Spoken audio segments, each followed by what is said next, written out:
नाशिकच्या निफाड, येवला, चांदवड ह्या तालुक्यांमध्ये जे तर रात्री मुसळधार पाऊस झालेला आहे आणि अक्षरशः पुन्हा ह्या पावसामुळे जे तर शेतीने तळ्यांचं स्वरूप प्राप्त केलेलं आहे।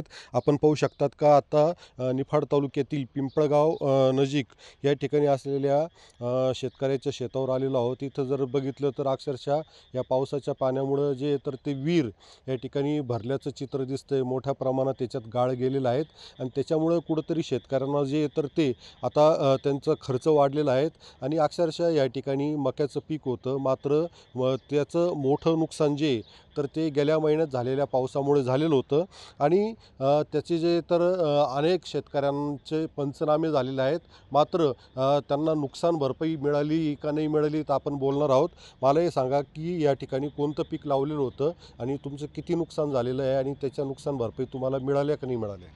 आम्ही पावसाळी मका हे पीक लावलेलं होतं, पण जवळपास 80% माझं नुकसान झालेलं आहे मागच्या महिन्यात जे पाऊस झाला त्याच्यामध्ये। पण मग सरकारने सगळं हे केलं, पंचनामे केले, सर्व केलं। दिवाळी आधी तुम्हाला मदत जाहीर करू असं सांगितलं, पण अद्यापही दिवाळी होऊन 5-6 दिवस झाले, अजूनही आमच्या खात्यामध्ये काही पैसे जमा झालेले नाही, काही मदत मिळालेली नाही आहे। आणि काल खूप पाऊस झाला, त्याच्यामुळे पुन्हा पीक तर थोडंफार हातात आलं 10-20% आमच्या, पण ते नसल्यातच जमा आहे।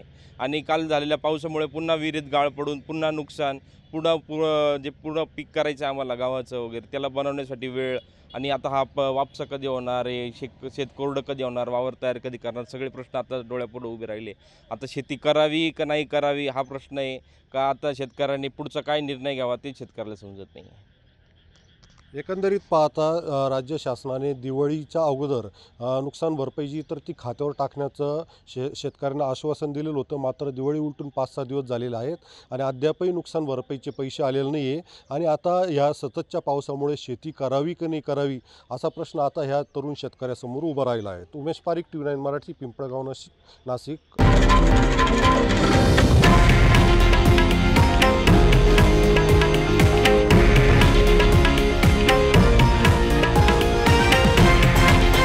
हे आहे देशातील नंबर 1 न्यूज नेटवर्क आणि आपण पाहत आहात TV9 मराठी, एकमेव।